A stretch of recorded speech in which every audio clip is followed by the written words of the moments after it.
Hello everyone in MedicalScribe. I'm Karar Haidar, student at Baghdad Medical College.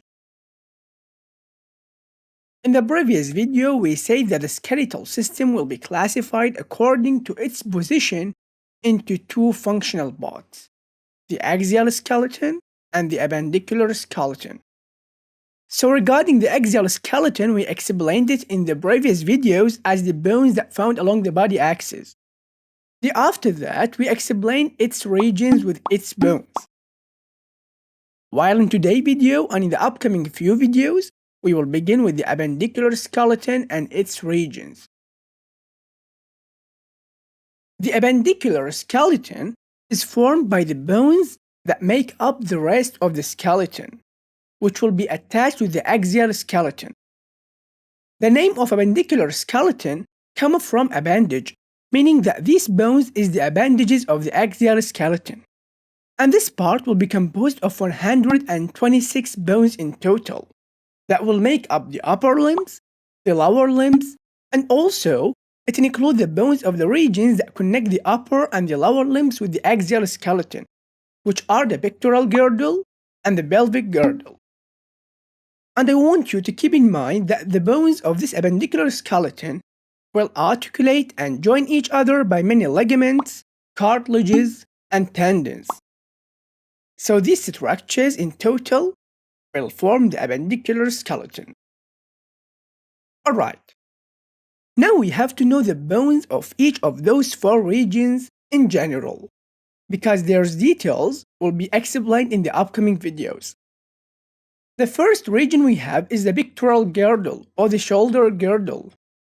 This girdle will connect the upper limbs with the axial skeleton, and it will include four bones, two clavicles and two scapulae. While the second region is the upper limbs. This region will include the arms, the forearms, and the hands bones. And in every limb, there will be 30 bones, found in the humerus, the ulna and radius, which are the forearm bones, and in the wrist and hand, represented by 8 bones in the carpals, and 5 bones for the metacarpals, and lastly, 14 bones for the fingers. So this is regarding the upper limb. Well, the third region is the pelvic girdle, which commonly named as the hip. This girdle will connect the lower limb with the axial skeleton. So every hip bone will consist of 3 parts, the ilium, the ischium, and the pubis. The last region in the appendicular skeleton is the lower limbs. This region will include the thighs, the legs, and the feet bones. And like the upper limbs, there will be 30 bones in each limb, found in the femur, the patella, the tibia and fibula, which are the leg bones, and we have also 7 bones for the ankle, which are the tarsal bones, and 5 for the metatarsals, and lastly, 14 bones for the toes. So this is regarding the lower limb bones.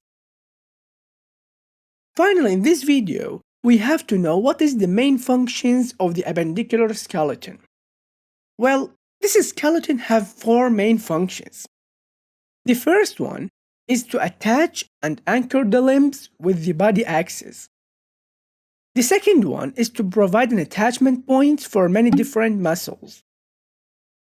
While the third function is that the appendicular skeleton, unlike the axial skeleton, its bones is unfused, so it's structured for a greater range of motion and locomotion.